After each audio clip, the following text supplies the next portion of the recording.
يسعد لي صباحكن أو مساكن حسب أي وقت عم تحضروني فيه. خلي لي قلبكن، كتير اشتقت لكن. طمنوني عنكن، ايش أخباركن؟ رجعت لكم هيك بفيديو جديد وكله هيك نشاط وحماس وحيوية وهيك، وكله يعني شي بالبيت شي مو بالبيت. اي والله هون كنا رايحين عند اختي. قبل ما نبلش بالفيديو هيك خلينا نذكر الله ونقول لا إله إلا الله، اللهم صل وسلم وبارك على سيدنا محمد وعلى آله وصحبه وسلم. وبدي منكم كمان هيك ما تنسوني من اللايك والاشتراك بالقناة، وما تنسوني هيك من تعليقاتكم الحلوة، خلي لي قلبكم والله يجبر بخاطركم يا رب. هون كنا رايحين هيك عند أختي، رحنا أنا وأختي هيك شغلة ساعتين ثلاثة، يعني من دون ولاد من غير شر. هيك رحنا لعند اختي وكتير كتير تسلينا. وهون كنا عم نمزح مع بعض، لو افتح لكم هيك الصوت الحقيقي للفيديو عم نقلها انه الغاز نضيف ولاختي وهيك، ولا بتفور القهوة بتعبي الدنيا. هون هذا المقطع قبل ما يسافروا بناتي بنهار. انا كنت ما رح اخليهم يروحوا، سبحان الله هيك عنا خطبة ابن سلفتي، الله يهنيهم يا رب ويتمم لنا على خير. فانا ما رحت، ولا اختي وعمهم للبنات شفتوا مو اختي سلفتي لا نحن بدنا ناخذهم معنا. انا ما سخيت اروح مشان الصغار، يعني قلت طريق سفر وشندلة يعني وشغلة مو نهار واحد، وما سخيت اعيف ولادي واروح لحالي. ايه بقى هيك سبحان الله عم البنات والله الا بدهم يروحوا مع عمهم. وقبل ما يروحوا قلت لهم انا ما رحت عشان ما اترككم وانتوا رحتوا وتركتوني. إيه تلاقوا والله هيك عدى علي يومين صعي انه هي أول مرة هيك البنات بفارقوني كل هالفترة. يعني مرة وحدة بس أنا تركتن، كانت عسولة صغيرة ووقتها دخلت على المشفى، فتركتن هيك بيجي 5 6 أيام. أي والله بس هالمرة هنن اللي تركوني. إيه تلاقي يعني هيك ما بعرف إحساس، الله لا يحرم أم من ولادها يا رب. بس ما شاء الله عندي جنى ما خلتني أحس أبدا بغيابهم. ضلت عم تبكي معهورة، لا سخيت تروح معهم وما سخيت تعيفني وتروح، وخافت تروح معهم. اي والله بقى ضليت هيك ورحت كمان نهار هيك من الصبح للمساء قضيته عند اهلي. وهون هيدا أكلة الشيخ المحشي عملتها نهار اللي بدهم يرجعوا. قلت هيك عشان يجوا بأكد يجوا من السفر تعبانين، بقى بجهز لهم هيك أكلة. وهون أول ما بلشت أقلي اللحمة عشان تبرد لوقت ما أحفر الكوسة. وتلاقوا هون جنى قالت لي صوريني انه هيك عم بتذكر اخواتها، عرفت شلون انه مثل صوريني انه انا عم بساعدك بالطبخة. وتلاقوا ما بحكي لكم ايش عملت هلا بالفيديو بحكي لكم. وهون كانوا بتعرف انه اخواتها بدهم يجوا، انا ما حسنت اطلع من البيت، قلت لها روحي دودو جيبي لي كوسه من عند سمان جنبنا. تقول لي ليش انا بدي اجيب لبناتك؟ خليهن مو بدهم يجوا ياكلوا، خليهن يجوا يشتروا لك كوسه. وانا ما بحسن انه اخذهم معي 3 واروح صعب علي. وتلاقوا انه اعيفهم في البيت كمان، جنى صغيره يعني صف تاني لسه ما بأمن اعيفهم واروح. تلاقي بقولكم انه هيك قلت لها روحي الله يرضى عليك، انا ما عم بعمل لهم، انا اصلا انا بدي اطبخ قبل ما يجوا وناكل انا وانتي. تلاقي هيك هي من قهرها يعني تبكي. اول مره هيك بتفارق اخواتها كل هالوقت. تقول لي انا خايفه عليهم بركي صار لهم شيء. يعني هيك سبحان الله بين مشاعر الغيرة ومشاعر الخوف على اخواتها. وهيك ما بعرف ضلت 3 ايام عن جد، يعني ما نامت الليل، ما تسكت معي ابدا. مع اني مي صغيرة، حتى فروحة صارت تبكي على بكاها تقول بدي اخواتي. والله وقت اللي راحت وجابت الكوسة تفاجأت عرفانة تنقي، قلت لها كلهم نقيهم قد ايدك هيك يكونوا صغار. عن جد قلت كأني بعت بيسان او ماريا يعني بيعرفوا. قلت لها قولي له لعمو انه شيخ المحشي. راحت واجت، رجعت راحت جابت لي لبن، رجعت واجت قالت لي ايه وانا يعني ما بدك تكافئيني. تلاقوا عملتها معاملة خاصة كتير بهال3 ايام عن جد. يعني ندمت ندم عمري اني بعدتن. قد ما عملت هيك وانقهرت، يعني انا زعلت عليها هي تبكي ما تحكيش بس ضل عم تبكي، يعني خفت عليها تمرض اخر الشي. ايه الحمد لله هيك راحوا ورجعوا بالسلامة، والله هيك يتمم لنا على خير للعرسان، وان شاء الله هيك يا رب الله عقبال الفرحة الكبيرة مثل ما بيقولوا. اي والله. وهون يا صبايا اول شي قعدت حفرت الكوسة كلياته، بعدين قليت اللحمة لوقت ما تبرد وحفرت الكوسة وحشيته بعدين قليته. هلا في كتير عالم بتقليه قبل بس هيك طريقته اسهل، يعني حشيه اسهل. وهن قد ما صغار الكوسايات يعني رح يكون حشيهم كتير صعب إذا نقلوا قبل، فما بتفرق يعني كل واحد حسب طريقته. وهالمرة الشيخ المحشي عملته باللبن. هلا نحن اهلي بيعملوه بالمي او بيعملوه مع المحشي اللي بلبن. بيحشوا الكوسة يعني المحشي الحلو نحن بنقله، وبنحط فوقه هيك شيخ المحشي. حسب بقى هل يعني شيخ المحشي باللبن تعلمته انا هون عند بيت حماي، وولادي كتير بيحبوه، كتير كتير بيحبوه. فقلت وقت الجاي من السفر أكيد هيك يعني صار لي أنا كمان وقت اللي راحوا ما طبخت شي. قلت يعني ما محرزة نطبخ إنه أنا وجنى وفرح وعسل، يعني ما إنه هالأكيلة بقضيناها هيك على الماشي. قلت لا، على جية البنات وجية يعني أختي وحماتي وجوز أختي، قلت لا واحد إنه بيعمل له هيك أكلة وتكون أكلة الكل بيتفق عليها والكل بيحبها. هون بعد ما خلصت حشي كل الكمية حطيت سمنة. هلا في ناس بتقليه بالزيت بالسمنة، هون أنا بهذا النهار عملته يعني على أصوله، قليته بس بالسمنة. ايوه الدايت بيسلم علينا بيقول لنا باي باي يعني. بهذا النهار بالذات الريجيم ما سألت على الحمية الغذائية ولا على الريجيم ولا على أي شيء. يعني هو نحن ممنوعين منعا باتا من السمنة، ممنوع تدخل بأي أكلة من الأكلات اللي بناكلها. بس بهذا النهار قلت يلا خلينا نعمله مثل يوم فري، وخصنص إنه جايين بيت حماية على طريق السفر، وبتعرفوا كل ما يعني عدينا من حماة أو حدا راح أو إجا أو عدوا من حماة إجباري إجباري بدنا نجيب حلاوة الجبن. أي فقلت يعني في آخرة بالموضوع وبدنا ناكل حلاوة الجبن، يعني ما وقفت على قلي الشيخ المحشي، رح أعمله مثل ما إنه هيك على أصوله أقليه بالسمنة. حتى الرز عملته بشعرية وطبخته بالسمنة، قلت يلا هلأ هالنهار نقوله للريجيم باي باي. هون بلشت أقلي وجبة ورا وجبة، وهيك ما كترت سمنة إنه تغمرن منيح، لأن بتعرفوا بعد قلي شيخ المحشي يعني السمنة اللي استخدمتها خلص على الكب، لأني يعني ما بتعود بتسود وبتحترق وما بنقلى فيها أي شي. فهيك أغطيهم بعد ما أحط الوجبة، أغطيها شوي عشان شوي ما يتطرش. كتير كتير قلي الكوسة بيطرش. هلا انا بالايام العاديه اوقات بخلط زيت وسمنه، بس مثل ما قلت لكم هذا النهار قلت يا بنت ان شاء الله اعمليه هيك على اصوله يعني. صار لي زمان كمان كتير زمان ما عملت هاي الاكله، وكتير مشتاقه له. يمكن من رمضان ما عملته، ما بعرف، البنات عندي جوجو كتير بتحبه. فقلت لها انا اول شي كنت بدي اعمل محشي كوسة بس حلو يعني جنبه هيك لبن متومة وناكل. اما قالت لي جنى لا انا بدي شيخ المحشي بلبن كتير بحبه. قلت لها خلص تكرم عينك يا عم، في فرق بقى. وبناتي كمان بيسان وماريا بيحبوا هاي الاكله ومشتهين عليها.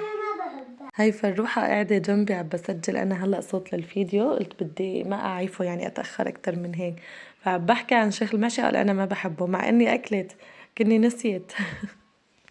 لقيت حالي هلأ هيك فاضية شوي، وقلت بلا ما أتأخر أكتر من هيك عليكم، قلت بسجل له صوت للفيديو وبركي للمسا إن شاء الله بينتشر. اي والله هيك بنحكي لكم انتو هلأ كمان طمنوني عنكم، ايش أخباركم؟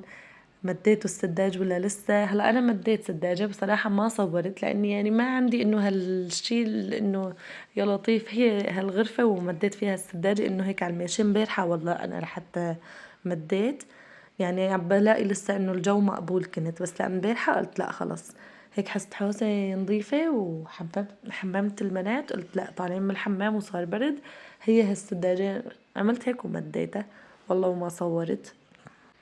وهيك هداك الأسبوع والله كنت كله مرضانة، يعني لحد الآن لسه ما طبت. جاني كتير قريب قوي ورشح، يعني لحد الآن الحمد لله ما بقى في رشح، عيني شوي هيك ما بقى يشر وتحسنت شوي، بس لسه صدري عم بيوجعني وسعلة، وهيك بتحسه مثل بس انف مسكر. يعني مالي انه مرضانة، مالي سخنانة، ما فيني شي، بس انفي مسكر وما عم بحسن هيك، صدري عم بيوجعني. اي والله هلا هالجو كلياته مرض، الله يعفي عننا ويرحمنا يا رب. وهالاسبوع هيك خلصت شغلاتي كلياتهم بالضبط، ومديت السداجة لأني يبلش مذاكرات البنات إن شاء الله وتعالى الأربعاء أول يوم. فهيك الله إلهي ربي يفتح على الأولاد كلياتهم، على أولادي وأولاد أولادكن يا رب. إيه وقلت خليني هيك أكنكن ونبرك وشان هيك يدرسوا منيح. يعني شفتوا إنه ما بحب يكون في عبطة وقت الفحص وحصة حوسة نظيفة. قلت لا خلي هيك يكون البيت مرتب وترتاح نفسيتهم مشان يدرسوا، وإن شاء الله يا رب يعطلون من الجامع. كتير بيسان عندي اكل هم. هي ما بعرف ايش عملت، كانت في الجامعة دخلت بسبر الأوقاف للأربعون النووية. ايه وندمت، بتقلي هلا كل شوي بتقلي امي ما عم بلحق، امي معلش ما اروح على الجامع. بقى لا بدك تروحي على الجامع بقى، بركي ان شاء الله مديرة الجامع انه هالاسبوع بيعطلون. وبصراحة كمان انا عم برغبها لبيسان. كانت كنت بدي انزلكم هيك مقاطع للبنات من خطبة، بس بيسان بنتي تحجبت. بقى قلت لها عمهل شوي انا، بس هي لا لمي انا بدي اتحجب. قلت بما انه هي بدها فخليتها تتحجب، يعني مسكتها انه خلص حطت على راسها اذا تنزل على الجنينه صارت تحط على راسها، ما عادت تشيل ابدا الحمد لله رب العالمين. فمشان هيك قالت لي اعملي لي حفله حجاب. بقى شفت انه هلا طالعه هاي الموضه انه بيعملوا حفله حجاب وهيك. بقى انا رغبت قلت لها لا ما رح اعمل لك حفله حجاب هلا، بدي اعيفها تصبري الأربعون نووية وتصبري جزء المجادلة غيبا، بعدين بعمل لك اياهم فرد مرة انه ثلاثة رح اعمل لك عليهم حفلة. فهي كتير انبسطت ورغبت، وكانت عم تدرس يعني بالاحاديث وهيك. بس هلا شوي تراجعت لاني جاي المذاكرات ودوبها عم بتلحق. وشفتوا يعني بوضعي انا ما لحقت اطلن انسة لبناتي، فيعني يا دوب هلا انا هاللي عم بعرفه انه عم بساعدهم فيه الحمد لله رب العالمين. بقى هيك ادعوا لها لبيسو ولكلهم لكل بناتي ان شاء الله هيك يا رب الله يجعلهم من حفظة القرآن الكريم يا رب، ويفتح عليهم ان كان بالجامع وان كان في المدرسة. ايه ودولة هيك تصبر ان شاء الله يا رب بتقدير تفوق. وان شاء الله رح اعملها مثل ما بدها حفلة حجاب بعد قولتها، مع صبر الجزء المجادلة، مع صبر الأربعة النووية ان شاء الله وتعالى. هلا بنرجع للفيديو. هون أول شي فضيت اللبن، كنت حاطة اللبن على طرف وبقيالي كان آخر وجبة كوسة. فبلشت حطيت اللبن، حطيت معلقة نشا للبن مشان ما يفرط، وحطيت له معلقة ملح وشوية مي، وبلشت حطيته على النار. بتضل ايدي فيه عم بحرك فيه مشان ما يفرط. وبعد ما يغلي تماما يعني يصير اللبن عم بيفج، بنضيف الكوسة المقلي ومنعيفه. بضل شغلة ساعة ونص ساعتين، يعني ما بده أبدا لا صف ولا تقلي ولا أي شي. يعني شغلة أنا عفته على الهادي لأني حكيت معهم كانوا ما رح يوصلوا تقريبا لل8، 8 وشوي. هون نقعت الرز وعم بشتغل على مهلي، قلت بدي يعني على مهلي ايمت ما اجوا يجوا. انا قلت لهم بس وصلت وصرتوا بحلب يعني خبروني مشان احط الرز، انه يعني اكيد رح يوصلوا كتير جوعانين وتعبانين بدهم ياكلوا ويناموا. اي والله. وهون بعد ما غلى اللبن بلشت هيك اسقط الكوسايات. شوفوا ما اكيتن هالكوسايات ورأسا استوي، يعني قد ما انه هن صغار كتير كتير يعني هيك شكلهم كيوت، بس اضحككن انا عم بحشيهم بقى هيك احط اصبعتي مشان تدخل اللحمة قمت طقيت تنتين. يعني جد انه ما طقيتهم بالحفر طقيتهم بالحشي. مين هيك بصير معه؟ وهون بدي هيك بس أوقف على هالتعليق. عن جد شكرا كتير من كل قلبي للصبية اللي كتبت لي هذا التعليق. سبحان الله القناة اللي بتكون محشمة وأكابر ما في دعم. الله يسعدك وإن شاء الله بتحقق كل شي بتتمنيه. خلي لي قلبك وشكرا من كل قلبي. هو سبحان الله ما قصة إنه ما في دعم وهيك، بس أنا يعني أول شي إنه صار لي بس سنة باليوتيوب، وكمان إنه في أوقات أنا كتير بتأخر بالتنزيل، فالعالم أوقات بتحسوا إنه بتمل ما بتقعد تستنى. بس هيك عندي ظروف سبحان الله، يعني كل ما بنوي إنه خلص على طول أصور وأنزل بتلاقوا هيك يا النت ضعيف يا أما بكون مثلا تعدي علي فترة إنه هيك ما عندي شيء إنه أصوره، ما في طبخة ما في شيء. أوقات بكون مستعجلة، أوقات بكون مثلا مو بطلع بجيب أغراض وبرجع، أوقات بجي بكون المطبخ البنات مثلا فطرانين أنا مالي في البيت، فبجي بلاقي المطبخ قايم قاعد. ب...